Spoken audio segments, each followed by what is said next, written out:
गांव की कच्ची गलियों में उस दिन कुछ अलग ही हलचल थी। ढोलक बज रही थी, औरतें मंगल गीत गा रही थी, लेकिन उन गीतों में खुशी कम और मजबूरी ज्यादा थी। गुड़िया, अनपढ़, सीधी साधी, बड़ी बड़ी डरी हुई आंखों वाली लड़की, आज दुल्हन बन रही थी। उसे ठीक से ये भी नहीं पता था कि जिससे उसकी शादी हो रही है वो कैसा इंसान है। बस इतना जानती थी कि शहर का बहुत बड़ा अमीर है, शेर जैसा रुतबा है उसका। दूसरी तरफ शहर की आलीशान कोठी में आदित्य सिंह राठौड़, कॉरपोरेट वर्ल्ड का शेर, गुस्से में कमरे में चक्कर काट रहा था। माँ, मैं ये शादी नहीं कर सकता। उसकी आवाज़ में झुंझलाहट थी। माँ ने कड़क आवाज़ में कहा, करनी पड़ेगी आदित्य, हमने वचन दिया है। एक अनपढ़ गांव की लड़की, आदित्य ने हंसते हुए कहा, मेरी लाइफ का क्या होगा? पिता ने बस एक लाइन बोली, शेर वचन से पीछे नहीं हटते। बस यही लाइन उसकी किस्मत का फैसला बन गई। शादी के मंडप में आदित्य बैठा था, महंगा शेरवानी, रॉयल एटीट्यूड, आंखों में बेरुखी। और सामने बैठी थी गुड़िया, लाल जोड़े में, सिर झुका हुआ, कांपते हाथ। आदित्य ने उसे देखा तक नहीं। फेरे पूरे हुए, सिंदूर भर गया, लेकिन दिलों में दूरियां बनी रहीं। जब गुड़िया ने डरते हुए धीरे से पूछा, आप पानी पिएंगे? आदित्य ने बिना देखे कहा, मुझसे ज्यादा बात मत किया करो। उसकी आंखें भर आईं, लेकिन उसने कुछ नहीं कहा। शहर की वो कोठी गुड़िया को किसी महल से कम नहीं लगी, लेकिन महल में रहने वाले शेर बहुत खतरनाक होते हैं। हर चीज़ उसके लिए नई थी, लिफ्ट, एसी, अंग्रेजी बोलने वाले लोग। आदित्य उसे इग्नोर करता रहा। वो अलग कमरे में सोता, खाने की टेबल पर भी कम बोलता। गुड़िया हर रात तकिए में मुंह छुपाकर रोती, शायद मैं इसके लायक नहीं। आदित्य का छोटा भाई अर्जुन, हंसमुख, समझदार और दिल का साफ, उसे सब दिख रहा था। एक दिन उसने गुड़िया से कहा, भाभी डरिए मत, भैया बाहर से सख्त हैं, अंदर से नहीं। गुड़िया ने पहली बार हल्की सी मुस्कान दी। अर्जुन ही था जो कभी कभी आदित्य को मजबूर करता। भैया भाभी को शहर घुमा लाओ। आदित्य झुंझलाता, मेरे पास टाइम नहीं। लेकिन अर्जुन हार मानने वाला नहीं था। एक दिन गुड़िया ने गलती से आदित्य की फाइलों पर चाय गिरा दी। ये क्या किया तुमने? आदित्य गुस्से से चिल्लाया। गुड़िया कांप गई। मुझसे गलती हो गई। तुम्हें कुछ आता ही क्या है? वो बोल गया। और उसी पल उसे एहसास हुआ। उसकी आंखों से आंसू बह रहे थे। पहली बार उसके दिल में कुछ चुभा। उसी रात आदित्य ने देखा गुड़िया देर रात तक घर की पुरानी तस्वीरें साफ कर रही थी। इतनी रात? उसने पूछा। गुड़िया ने सिर झुकाकर कहा, माँ जी की तस्वीरें गंदी हो गई थीं। आदित्य चुप रह गया। उसे पहली बार लगा, ये लड़की अनपढ़ जरूर है, लेकिन दिल की अमीर है। एक रात तेज बारिश हो रही थी, लाइट चली गई। गुड़िया डर के मारे अनजाने में आदित्य के पास आ गई। उसकी उंगलियां कांप रही थीं। आदित्य ने पहली बार उसका हाथ थामा। कुछ नहीं बोला, बस हाथ नहीं छोड़ा। उस पल दोनों की धड़कनें पहली बार एक सी हो गईं। सुबह की हल्की धूप बड़े से कमरे के पर्दों से अंदर आ रही थी। गुड़िया को नींद नहीं आई थी। रात का वो पल जब आदित्य ने उसका हाथ थामा था, बार बार याद आ रहा था। वो चुपचाप उठी और आदित्य के लिए चाय बनाने चली गई। शहर की रसोई उसके लिए जंग का मैदान थी। चाय बनाते हुए थोड़ा दूध ज़्यादा गिर गया, पर वो फिर भी पूरी मेहनत से ट्रे सजाकर ले आई। आदित्य लैपटॉप पर काम कर रहा था। चाय? उसने धीमी आवाज़ में कहा। आदित्य ने देखा चाय के साथ बिस्किट भी थे और ट्रे पर फूल रखा था। ये क्या है?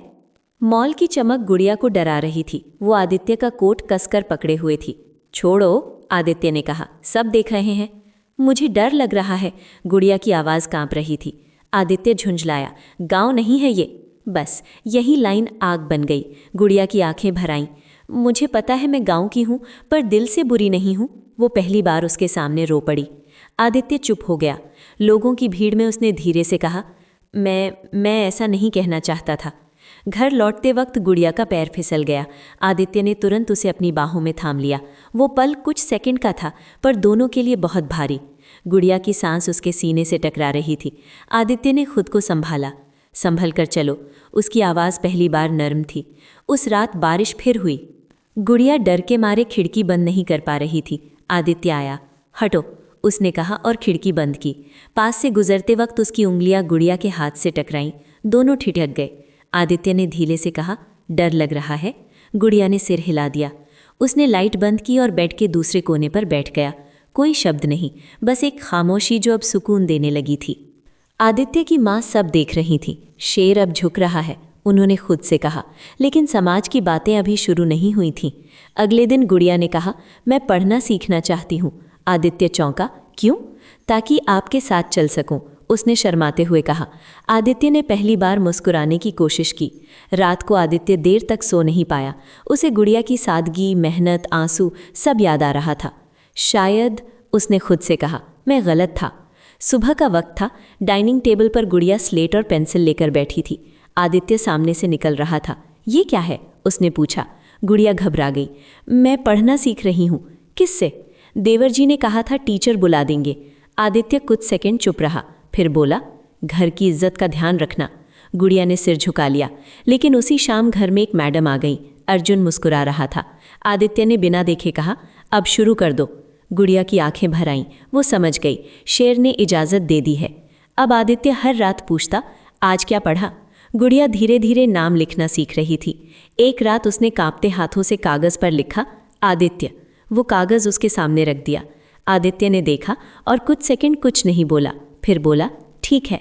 पर उसी रात उसने वो कागज़ अपने लैपटॉप बैग में रख लिया।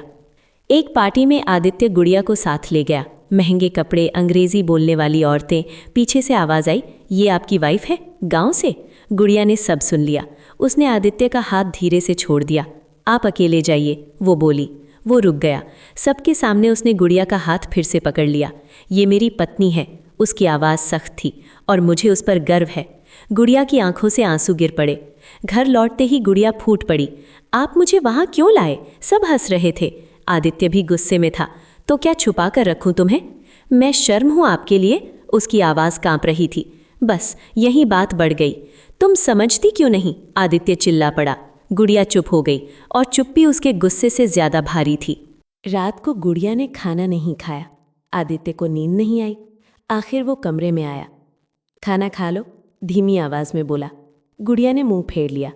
आदित्य ने जिंदगी में पहली बार कहा, मुझे माफ़ कर दो। गुड़िया चौंक गई। शेर झुक गया था। उस रात दोनों पहली बार एक ही बेड पर दूरी कम करके लेटे। आदित्य ने अनजाने में अपना हाथ गुड़िया की उंगलियों पर रख दिया। गुड़िया कांप गई। डर मत, उसने धीमे से कहा। गुड़िया ने अपना सिर उसके कंधे पर रख दिया। कोई जल्दबाजी नहीं, कोई शब्द नहीं, बस दो दिल एक दूसरे को मान रहे थे। अब गुड़िया थोड़ी कॉन्फिडेंट थी। घर के फैसलों में उसकी राय ली जाने लगी। आदित्य ऑफिस से आते वक्त उसके लिए किताबें लाता। पढ़ो, वो कहता, तुम आगे बढ़ोगी। शहर में आदित्य की बहुत इज्जत थी, पर जहाँ इज्जत होती है वहाँ जलन भी होती है। आदित्य की बुआ का बेटा राहुल हमेशा से उसकी दौलत और रुतबे से जलता था। उसे गुड़िया बिल्कुल पसंद नहीं थी। गांव की अनपढ़ लड़की, वो अक्सर ताना मारता, इस घर की बहू। एक दिन उसने जानबूझकर ऑफिस के कुछ ज़रूरी कागज़ गुड़िया के कमरे में रख दिए और शाम को हंगामा खड़ा कर दिया। ड्राइंग रूम में सब इकट्ठा थे। ये कागज़ यहाँ कैसे आए? राहुल चिल्लाया। सबकी नज़र गुड़िया पर चली गई। गुड़िया घबरा गई। मुझे कुछ नहीं पता। अनपढ़ हो, समझ नहीं आएगा, किसी ने ताना मारा। गुड़िया की आंखों में आंसू आ गए। उसने आदित्य की तरफ देखा, बस एक उम्मीद। आदित्य आगे आया। कमरे में सन्नाटा छा गया। मेरी पत्नी पर उंगली उठाने से पहले, उसकी आवाज़ ठंडी थी, सबूत लाओ। राहुल हड़बड़ा गया। आदित्य ने सीसीटीवी फुटेज जलवा दी। सच सामने आ गया। राहुल का चेहरा उतर गया। अब निकलो मेरे घर से, आदित्य की आवाज़ गूंजी। गुड़िया वहीं खड़ी कांप रही थी। रात को गुड़िया चुपचाप अपने कमरे में बैठी थी। अगर मैं पढ़ी लिखी होती, वो खुद से बोली, तो कोई उंगली न उठाता। पहली बार आदित्य ने उसे खुद से करीब खींच लिया। कोई जल्दबाजी नहीं, कोई शब्द नहीं, बस उसका सिर आदित्य के सीने से लगा था। गुड़िया लो पड़ी। आदित्य ने उसकी पीठ पर हल्का सा हाथ रखा। अब कोई तुम्हें कमज़ोर नहीं कहेगा, वो बोला। उस रात लाइट धीमी थी। गुड़िया बेड के एक कोने में बैठी थी। आदित्य ने कहा, आज यहाँ आ जाओ। गुड़िया धीरे से उसके पास आकर लेट गई। दोनों के बीच बहुत कम दूरी थी। आदित्य ने उसकी हथेली अपने हाथ में ले ली। अगली सुबह आदित्य ने गुड़िया से कहा, मैं चाहता हूँ तुम आगे बढ़ो, बहुत आगे। गुड़िया ने हैरानी से पूछा, सच? आदित्य ने मुस्कुराकर कहा, मेरी पत्नी हो तो मेरी बराबरी करोगी। गुड़िया की आंखों में पहली बार खुद पर भरोसा दिखा। अर्जुन हंसते हुए बोला, भाभी अब भैया पूरे फंस चुके हैं। आदित्य ने उसे घूरा। गुड़िया हल्के से मुस्कुरा दी। सुबह का समय था। गुड़िया आईने के सामने खड़ी थी। साधारण साड़ी, लेकिन आंखों में अब डर नहीं था। आदित्य दरवाजे पर खड़ा उसे देख रहा था। आज कॉलेज का पहला दिन है, उसने कहा। गुड़िया घबरा गई। मैं सबके बीच? आदित्य ने उसका हाथ थाम लिया। डर मेरी पत्नी को शोभा नहीं देता, वो हल्की मुस्कान के साथ बोला। गुड़िया का दिल तेज धड़कने लगा। कॉलेज में कुछ लड़कियां फुसफुसाईं। ये वही है ना, अमीर आदित्य सिंह की पत्नी, गांव से आई है। गुड़िया ने सुना, लेकिन इस बार उसने सिर झुकाया नहीं। शाम को आदित्य को सब बता दिया। आदित्य की आंखों में शेर वाली चमक लौट आई। जो मेरी पत्नी को नीचा दिखाए वो खुद छोटा है। कुछ हफ्तों बाद गुड़िया ने क्लास में पहली बार अंग्रेजी में अपना नाम लिखा। टीचर ने ताली बजाई। घर आकर उसने कागज़ आदित्य को दिया। आदित्य ने देखा और पहली बार उसे जोर से गले लगा लिया। मुझसे भी आगे जाओगी, उसने कहा। गुड़िया की आंखें भर आईं। अब आदित्य ऑफिस से जल्दी आने लगा था। कभी किताब लाता, कभी चॉकलेट। एक रात गुड़िया पढ़ते पढ़ते सो गई। आदित्य ने धीरे से उसके बालों से किताब हटाई और कंबल उड़ा दिया।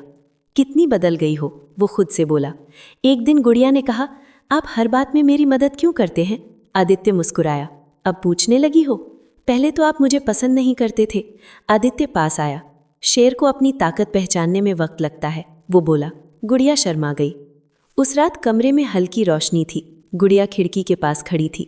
आदित्य पीछे से आया। ठंड लग रही है, उसने पूछा। गुड़िया ने सिर हिलाया। आदित्य ने धीरे से शॉल उसके कंधों पर रखी। उसकी उंगलियां कुछ पल गुड़िया के कंधों पर रुक गईं। दोनों की सांसें भारी हो गईं। गुड़िया ने धीरे से उसका हाथ पकड़ लिया। कोई शब्द नहीं, बस एहसास। एक फैमिली फंक्शन में किसी ने ताना मारा, अब तो पढ़ने लगी हो, पति से आगे निकल जाओगी। गुड़िया जवाब देने ही वाली थी, पर आदित्य ने कहा, वो आगे नहीं निकलेगी। उसने गर्व से कहा, मेरे साथ चलेगी।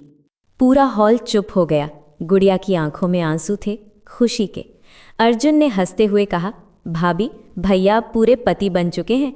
गुड़िया हंस दी। आदित्य ने कहा, ज्यादा बोलोगे तो बाहर फेंक दूंगा। तीनों हंस पड़े। रात को गुड़िया ने कहा, अगर आपने मुझे मौका न दिया होता? आदित्य ने उसकी बात काटी, अगर तुम मेरी जिंदगी में ना आती तो मैं इंसान ना बन पाता।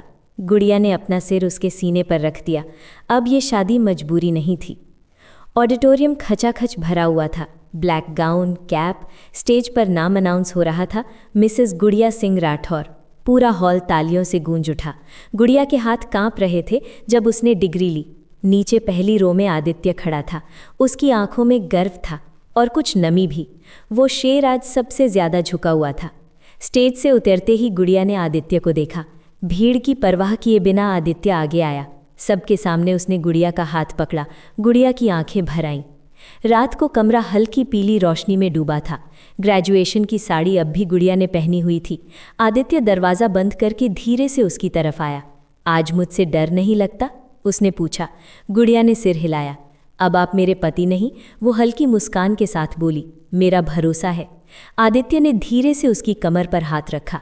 गुड़िया ने पहली बार खुद को पीछे नहीं खींचा। उसका सिर आदित्य के सीने से लगा। दोनों की सांसें तेज थीं, पर बेचैन नहीं। आदित्य ने उसके माथे पर किस किया, फिर आंखों पर, फिर गाल पर। हर छुअन में इज्जत थी, हर नज़दीकी में प्यार। गुड़िया ने धीरे से उसका नाम लिया, आदित्य। बस यही एक शब्द उनकी सारी मजबूरी, सारी दूरी खत्म करने के लिए काफ़ी था। उस रात कोई जल्दी नहीं थी, कोई डर नहीं था। सिर्फ पति और पत्नी थे, जो अब पूरी तरह एक दूसरे के थे। सुबह की धूप कमरे में आ रही थी। गुड़िया आदित्य की बाहों में थी।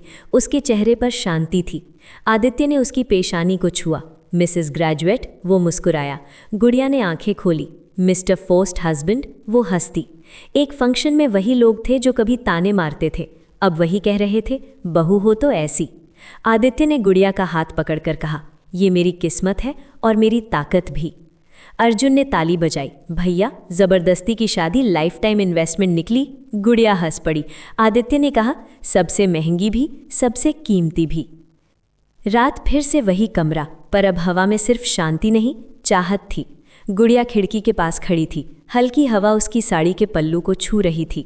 आदित्य उसे पीछे से देख रहा था। आज वो वही अनपढ़ लड़की नहीं थी, वो उसकी चॉइस, उसकी ज़रूरत बन चुकी थी। आदित्य धीरे धीरे पास आया। इतनी दूर क्यों खड़ी हो? उसकी आवाज़ गहरी थी। गुड़िया पलटी। आंखों में शरारत थी, होठों पर हल्की मुस्कान। अब तो पास आने से आपको भी डर नहीं लगता? वो धीरे से बोली। आदित्य ने एक पल में उसे अपनी बाहों में खींच लिया। गुड़िया की पीठ उसके सीने से लगी। उसकी सांस गुड़िया की गर्दन से टकराई। डर? आदित्य ने उसके कान के पास कहा, अब तो तुम्हारी आदत लग चुकी है। गुड़िया की उंगलियां अपने आप उसकी शर्ट को पकड़ गई। आदित्य ने धीरे से गुड़िया का चेहरा ऊपर उठाया। दोनों की आंखें मिली लंबे समय तक। कोई जल्दबाजी नहीं, बस एक खिंचाव। आदित्य ने पहले उसके माथे को चूमा, फिर आंखों को, फिर होठों के बहुत करीब आकर रुक गया। अब भी मुझ पर भरोसा है? उसने फुसफुसा कर पूछा। गुड़िया ने उसकी शर्ट की पकड़ और कस दी। अब आप ही मेरा भरोसा है, बस यही इजाज़त थी। आदित्य ने उसे अपनी बाहों में भर लिया, ऐसे जैसे खोने का डर हो। बेड पर गुड़िया उसका सहारा लेकर बैठी। आदित्य ने उसके बालों में उंगलियां फिराईं। पता है, वो बोला, पहले मुझे लगा था मैं तुम्हारे लिए बड़ा हूँ। गुड़िया मुस्कुराई। और अब लगता है। आदित्य ने उसका हाथ अपने दिल पर रखा। मैं तुम्हारे बिना अधूरा हूँ। गुड़िया की आंखें नम हो गईं। उसने धीरे से आदित्य के होठों पर एक हल्का सा किस दिया, बिना झिझक, बिना डर। आदित्य कुछ पल बस उसे देखता रहा, फिर बोला, ये मेरी जीत नहीं है गुड़िया, ये मेरी हार है जो मुझे सबसे प्यारी लगी। सुबह जब धूप आई, गुड़िया आदित्य की बाहों में थी। उसकी सांसें शांत थी, चेहरे पर सुकून। आदित्य ने उसके माथे पर हाथ रखकर कहा, जबरदस्ती की शादी थी। गुड़िया ने आंखें खोली, लेकिन मोहब्बत पूरी मर्जी से हुई। आदित्य मुस्कुरा दिया।